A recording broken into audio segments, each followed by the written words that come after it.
नमस्कार मित्रों। पिछली बार हम लोगों ने पाश्चात्य काव्य शास्त्र के अंतर्गत अरस्तू के अनुकरण सिद्धांत की चर्चा की थी। मैंने कहा था उसके दूसरे भाग में मैं अरस्तू के विरेचन सिद्धांत की चर्चा करूंगा। तो आइए आज हम लोग अरस्तू के विरेचन सिद्धांत पर बात करते हैं। अरस्तू ने विरेचन सिद्धांत के माध्यम से यह प्रतिपादित किया कि कला और साहित्य के द्वारा हमारे दूषित मनोविकारों का उचित रूप से विरेचन होता है और सफल त्रासदी विरेचन द्वारा करुणा और त्रास के भावों को उद्बुद्ध करती है, उनका सामंजन करती है और इस प्रकार आनंद की भूमिका प्रस्तुत करती है। विरेचन से भावात्मक विश्रांति ही नहीं होती, भावात्मक परिष्कार भी होता है। इस तरह अरस्तू ने कला और काव्य को प्रशंसनीय, ग्राह्य और सायास रक्षणीय सिद्ध किया। यहाँ हम थोड़ा फिर जाएंगे प्लेटो के पास कि प्लेटो ने किस तरह से ट्रेजेडी, जो त्रासदी है, उस शब्द को लेकर के कहा था, क्या चर्चा की थी और बाद में अरस्तू ने किस प्रकार विरेचन सिद्धांत के माध्यम से काव्य की महत्ता को प्रतिपादित किया। अरस्तू के गुरु प्लेटो ने कवियों और कलाकारों को अपने आदर्श राज्य के बाहर रखने की सिफारिश तक कर दी थी। उनका मानना था कि काव्य हमारी वासनाओं को पोषित करने और भड़काने में सहायक होता है, इसीलिए नंदनीय और त्याज्य है। धार्मिक और उच्च कोटि का नैतिक साहित्य भले इसका अपवाद है, किंतु अधिकांश साहित्य इस आदर्श श्रेणी में नहीं आता। अरस्तू ने इस विरेचन सिद्धांत के द्वारा कला और काव्य की महत्ता को पुनर्प्रतिष्ठित करने का सफल प्रयास किया और इसलिए विरेचन सिद्धांत की महत्ता बहुविध है।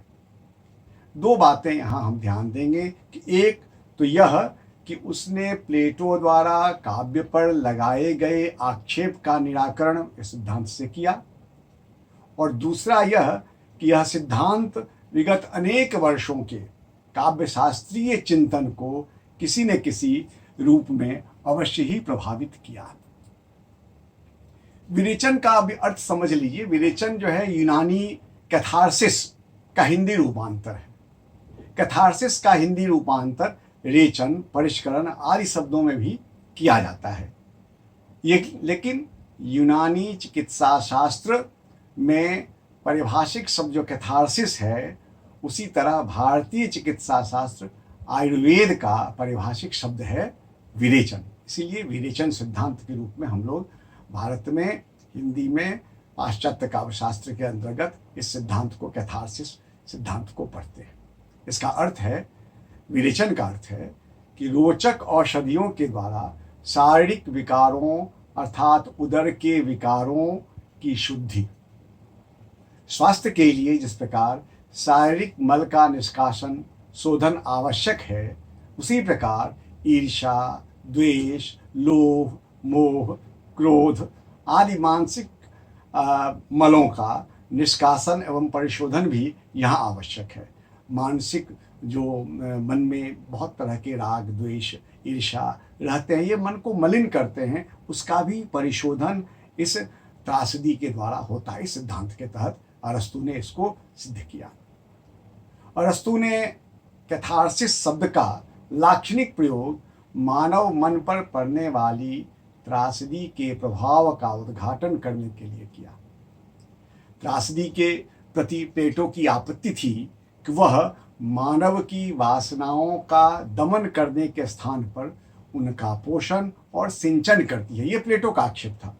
वह उच्चतर तत्वों के बदले निम्नतर का दमन करने, निम्नतर तत्वों को उभार कर आत्मा में अराजक स्थिति उत्पन्न करती है। प्लेटो का इतना बड़ा आक्षेप था ट्रेजेडी को लेकर के, और इसी को फिर अरस्तू ने कैथारसिस सिद्धांत द्वारा प्लेटो के इस आक्षेप का खंडन किया तथा त्रासदी की उपादेयता स्थापित की।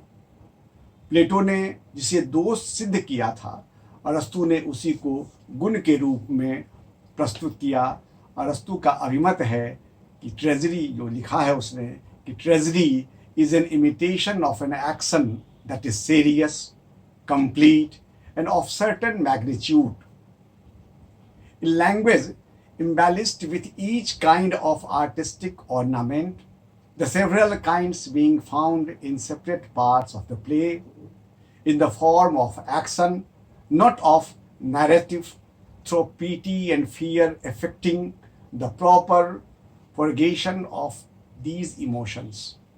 अब देखिए इसका क्या तात्पर्य है, क्या कह रहे हैं वो कि त्रासदी, ट्रेजेडी ऐसे कार्य व्यापार का अनुकरण है जो गंभीर और स्वतः पूर्ण तथा निश्चित आयाम परिमाण से युक्त कार्य की अनुकृति का नाम है, जिसकी भाषा रचना के विभिन्न अंगों में अलग अलग वर्तमान प्रत्येक प्रकार के कलात्मक अलंकारों से विभूषित हो, जो क्रिया अंकन यानी एक्शन के रूप में हो, आख्यान के रूप में नहीं, जिसके माध्यम से करुणा, त्रास को उद्बुद्ध कर इन भावनाओं का उचित विरेचन करे, शुद्धिकरण किए।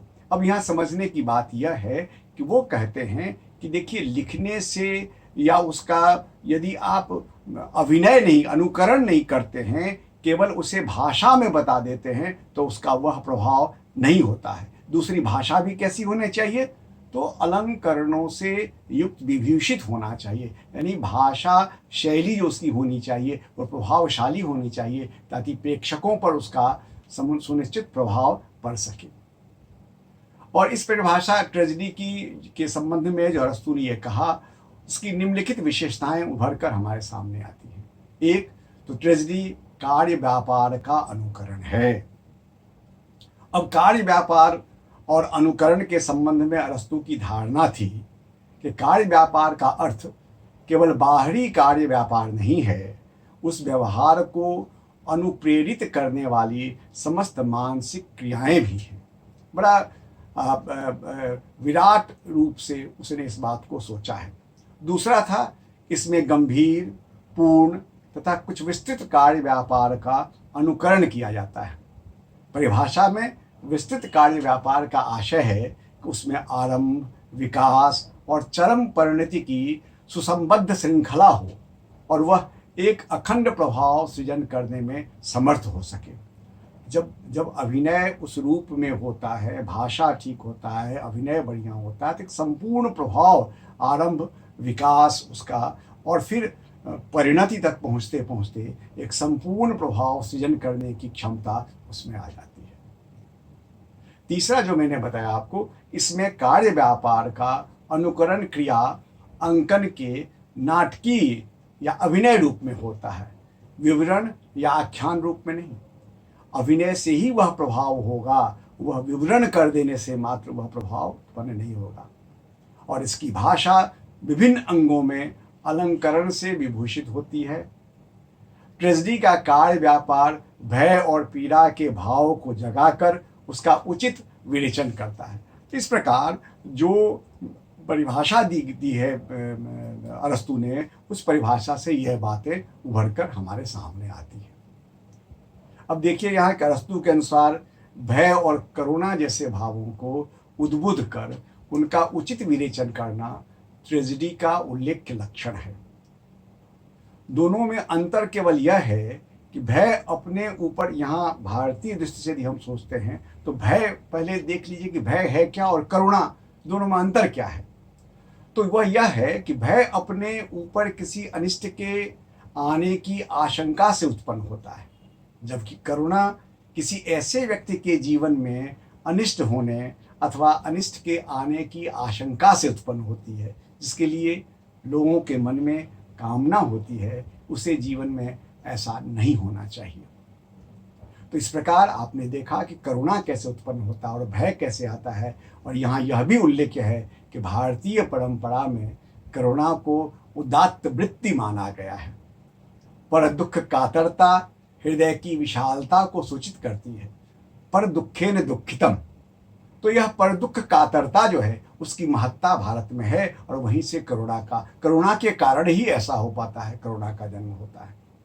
प्लेटो ने करुणा और भय दोनों को जीवन का गर्हित भाव मानकर ऐसे भावों को उद्बोधन करने वाले ट्रेजेडी के निंदनीय और त्याज्य मान लिया था।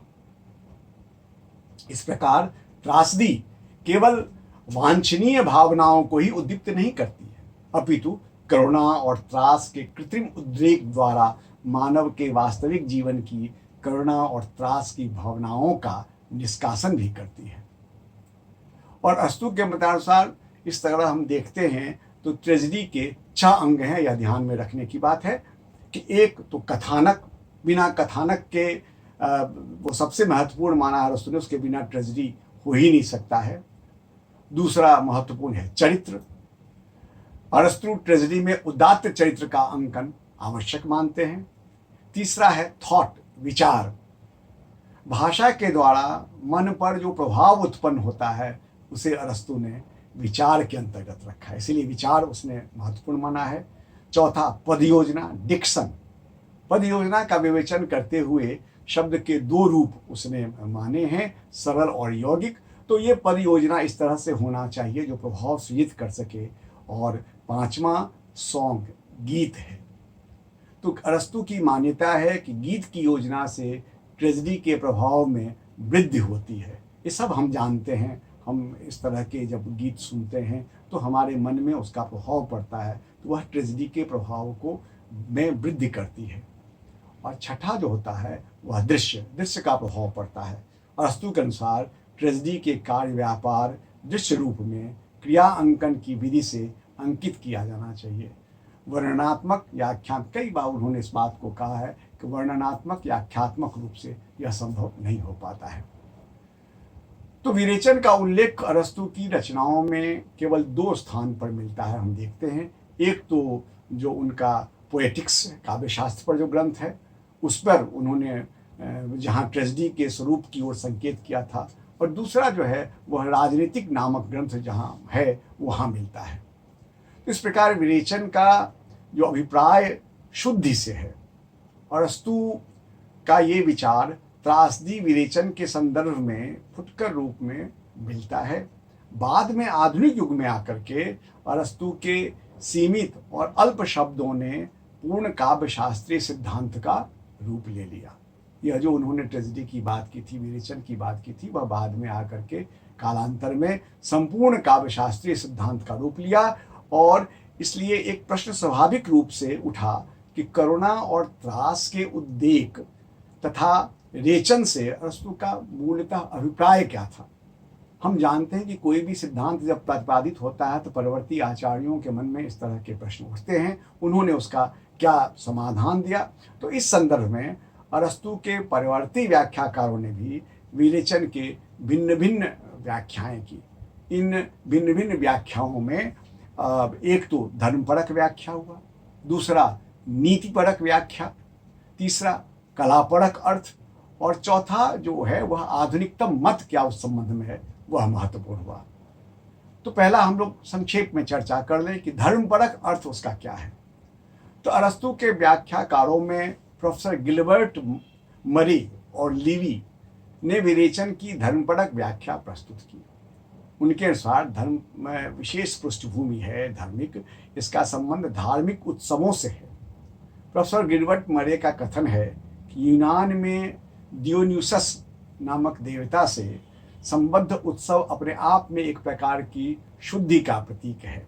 इस प्रकार बाह्य विकारों द्वारा आंतरिक विकारों की शांति का यह उपाय अरस्तु के समय में धार्मिक संस्थाओं में काफ़ी प्रचलित था। उन्होंने इसका लाक्षणिक प्रयोग उसी के आधार पर किया है। और विरेचन का अर्थ हुआ बाह्य उत्तेजना और अंत में उसके शमन द्वारा आत्मिक शुद्ध की शांति। तो यह जो है अरस्तु के परवर्ती आचार्य जो हैं उनके में धर्मपरक वह था। अब देखिए कि नीतिपरक क्या है। तो बार्नेज नामक जर्मन विद्वान जो थे उन्होंने विरेचन की नीतिपरक व्याख्या की। नीतिपरक व्याख्या क्या की? तो उनके अनुसार मानव मन अपने मनोविकारों से आक्रांत रहता है, जिसमें करुण और भय मूलतः दुखद मनोवेग हैं। त्रासदी रंगमंच पर अवास्तविक परिस्थितियों द्वारा उन्हें अतिरंजित रूप में प्रस्तुत कर कृत्रिम और स्पष्ट उपायों से प्रत्येक के मन में वासना रूप में स्थित इन मनोवेगों के निराकरण करते हैं। त्रासदी को देखकर प्रेक्षक मानसिक शांति और सुखद अनुभव करता है। उसके परिणाम स्वरूप उसमें मानसिक सामंजस्य की स्थापना होती है। अतः विरेचन का नीतिपरक अर्थ हुआ कि मनोविकारों के उत्तेजन के उपरांत उद्वेग का शमन और तत्जन्य मानसिक विशदता अर्थात खुलापन, विस्तृतता उनमें मन में आ जाती है। वर्तमान मनोविज्ञान तथा मनोविश्लेषण शास्त्र भी इस अर्थ की पुष्टि करते हैं। मानसिक स्वास्थ्य के साधक होने के कारण यह पद्धति नैतिक मानी गई है। निश्चय ही यह कार्य साहित्य के द्वारा ही प्रतिपादित होता है। और फिर जो कलापरक अर्थ है, तो कलापरक अर्थ के अरस्तु के विरेचन सिद्धांत का करते हुए गेटे ने अंग्रेजी के और एक स्वच्छंदतावादी कवि आलोचकों में भी विरेचन के कलापरक अर्थ के संकेत मिलते हैं। अरस्तु के प्रसिद्ध व्याख्याकार आप जानते हैं प्रोफेसर बूचर का मत है कि विरेचन केवल मनोविज्ञान अथवा निदान शास्त्र के एक तथ्य का विशेष जो है वाचक न होकर एक कला सिद्धांत का अभिव्यंजक है। केवल उतना ही संपूर्ण कला सिद्धांत ने बड़े विशाल फलक पर इसको देखा है। कह रहे हैं कि एक कला सिद्धांत का अभिव्यंजक है। इस प्रकार त्रासदी का कर्तव्य कर्म केवल करुणा या त्रास के लिए अभिव्यक्ति का माध्यम प्रस्तुत करना ही नहीं, अपितु इन्हें एक सुनिश्चित कलात्मक परितोष प्रदान करना है। मानसिक संतुलन इसका पूर्व भाग मात्र है। अब हमारे सामने प्रश्न यह उठता है कि उपर्युक्त तीनों में से कौन सा अर्थ अरस्तु के मत के सर्वाधिक निकट है। यद्यपि तत्कालीन धार्मिक परिस्थितियों से अरस्तु का प्रभावित होना स्वाभाविक है और स्वयं धार्मिक संगीत की ओर अरस्तु के रुझान थे, ऐसा संकेत है। जिस प्रकार धार्मिक संगीत श्रोताओं के भावों को उत्तेजित कर फिर शांत करता है, उसी प्रकार त्रासदी प्रेक्षक के भय और करुणा के भावों को जगाकर बाद में उसे उपशमित कर देता है। तो त्रासदी के संबंध में यह अक्षरशः मत ठीक नहीं है, क्योंकि संगीत द्वारा ठीक किए जाने वाले व्यक्ति पहले ही भावाक्रांत होते हैं, जबकि प्रेक्षागृह में जाने वाले व्यक्ति करुणा या भय की मानसिक स्थिति में नहीं होते हैं। अतः विरेचन सिद्धांत की प्रकल्पना पर उक्त प्रथा का प्रभाव अप्रत्यक्ष तो माना जा सकता है, किंतु सीधा संबंध स्थापित करना कठिन है। और जहाँ तक नीतिपरक अर्थ की बात है, तो मनोविज्ञान इसकी पुष्टि करता है और विरेचन से अरस्तु के तात्पर्य जो हुए हैं भावों का निष्कासन मात्र नहीं है, बल्कि उसका संतुलन है। दूसरा, और इसी प्रकार प्रोफेसर बूचर का अर्थ भी विचारणीय है। उनके अनुसार विरेचन के दो पक्ष होते हैं, एक भावात्मक और एक अभावात्मक और दूसरा भावात्मक। अभावात्मक पक्ष यह है कि वह पहले मनोवेगों को उत्तेजित करे, तदुपरांत उनका शमन कर मन शांति प्रदान करे। इसके बाद संपन्न कलात्मक परितोष उसका भावात्मक पक्ष है। उससे जो परितोष मिलता है उसको उन्होंने भावात्मक पक्ष माना है।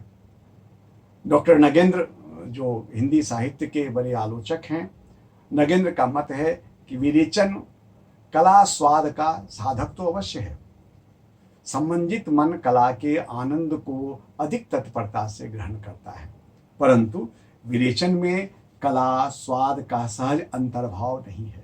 अतएव विरेचन सिद्धांत को भावात्मक रूप देना कदाचित न्याय संगत नहीं है। यह नागेंद्र का मत है।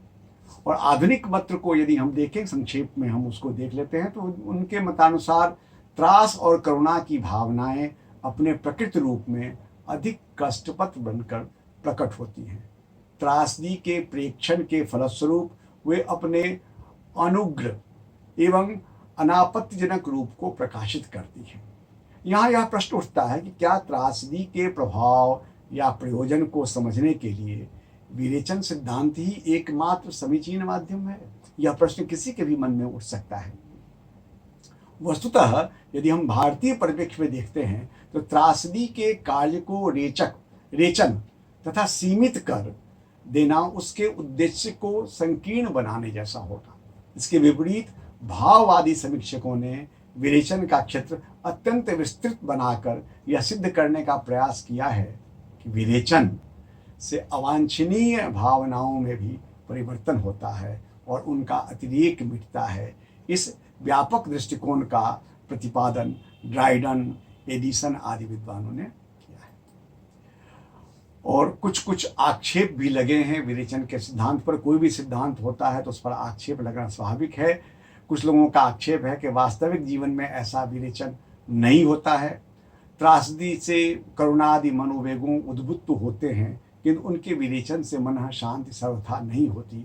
वास्तव में त्रासदी का चमत्कार मूलतः रागात्मक होता है।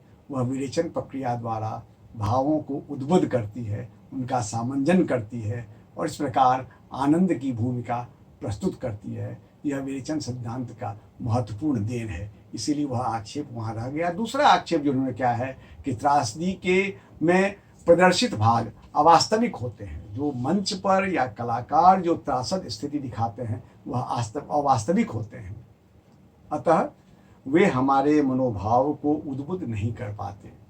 विरेचन की बात तो नहीं, वस्तुतः यह मत भी उचित नहीं है। त्रासदी द्वारा भावोद्रेक निश्चय ही कला चमत्कार का प्रतिफल नहीं, रागात्मक प्रभाव की परिणति है और सारभूत सामंजनकारी प्रभाव ही उसकी सफलता का कारण है। अतः यह आक्षेप भी निर्मूल है। विरेचन का मनोवैज्ञानिक आधार थोड़ा सा हम यहाँ जान लेंगे कि मनोविश्लेषण शास्त्र के अनुसार भावनाओं की अतृप्त या दमन मानसिक रोगों का प्रमुख कारण है। इनका विचार भावों की उचित अभिव्यक्ति और परितोष द्वारा हो सकता है। मतलब उचित अभिव्यक्ति और परितोष, इसके द्वारा वह उसका परितोष हो सकता है। अचेतन मन में परे भाव उचित अभिव्यक्ति के अभाव में मानसिक ग्रंथियों को जन्म देते हैं। अतः इन ग्रंथियों को चेतन स्तर पर लाकर मन की घुटन और अतृप्ति को दूर किया जा सकता है। यह मनोवैज्ञानिक सत्य है। इससे मन का तनाव दूर हो जाता है और चित्त का प्रकार विशद हो जाता है, हल्का अनुभव करते हैं हम। मनोविश्लेषण शास्त्र की यह जो उन्मुक्त विचार प्रवाह प्रणाली का आधार जो है वह यही आधार है। इस दृष्टि से विरेचन का मनोवैज्ञानिक आधार सर्वथा पुष्ट है। फ्रायड आदि विद्वानों ने अनेक स्तरों पर अरस्तु के वाक्यों को अपने मत के समर्थन में प्रस्तुत किया है। थोड़ा सा यहाँ भारतीय संदर्भ में हम विरेचन और करुणा पर विचार कर लेते हैं। तो अरस्तु द्वारा प्रतिपादित त्रासदी के प्रभाव का भारतीय काव्यशास्त्र में करुण रस से पर्याप्त साम्य है। ऊपर भी इसकी चर्चा मैंने की। तो त्रासद प्रभाव के आधारभूत मनोवेग हैं करुणा और त्रास। ये दोनों भाव मूलतः दुखद हैं। उधर करुण रस का स्थायी भाव हमारे यहाँ शोक है। भारतीय काव्यशास्त्र शोक करुणा के साथ त्रास के अस्तित्व को स्वीकार करता है।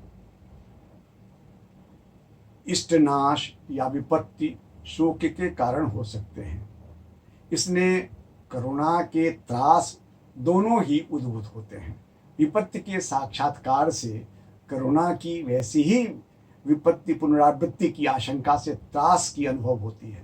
किंतु भारतीय आचार्यों ने अरस्तु के दृष्टिकोण में प्रमुख अंतर यह है, मतलब अरस्तु का जो दृष्टिकोण इस संबंध में है, भारतीय आचार्यों के करुणा उसका स्थायी भाव शोक का जो की जो अवधारणा है उसमें जो प्रमुख अंतर है वह अंतर यह है कि अरस्तु का त्रासद भाव एक मिश्र भाव है, जबकि भारतीय काव्यशास्त्र का शोक स्थायी भाव मूलतः मिश्रित है। जैसे सीता के दुर्भाग्य से उत्पन्न करुणा में त्रास का स्पर्श नहीं है, जबकि अरस्तु की दृष्टि में त्रासहीन करुणा प्रसंग आदर्श स्थिति नहीं है। हम त्रास से अलग, भय से अलग करुणा को देख सकते हैं। सारांशतः यह कहा जा सकता है कि विरेचन सिद्धांत अपनी समस्त शक्ति और सीमाओं सहित पाश्चात्य काव्य शास्त्र में अरस्तु की महत्वपूर्ण देन है। इस सिद्धांत के अभाव में इस अनुभव सिद्ध तथ्य को प्रमाणित करना कठिन होता है। जीवन के विकर्षक, उद्वेग जगत और दुखात्मक भाव की काव्य में चित्रित होने पर आकर्षक, रमणीय और आनंदात्मक कैसे हो जाते हैं, इसका जवाब काव्यबोध इतनी जटिल समस्या का समाधान अरस्तु के सिद्धांत से हुआ। भारतीय विचारकों ने साधारणीकरण सिद्धांत, आप साधारणीकरण जानते हो, साधारणीकरण सिद्धांत की स्थापना की तो अरस्तु ने विरेचन सिद्धांत की उद्भावना की। इस तरह हम यह कह सकते हैं कि अरस्तु के विचार भारतीय विचारकों के विचार से बहुत कुछ मिलते जुलते हैं। तो हम समझते हैं कि आप अरस्तु के विरेचन सिद्धांत, विरेचन की अवधारणा को समझने में आपको सहूलियत मिलेगी। इस व्याख्यान से आप समझे होंगे। आपको मन में किसी प्रकार की यदि कोई शंका हो तो वह मुझे कहेंगे। आज इतना ही। बहुत बहुत धन्यवाद, आभार।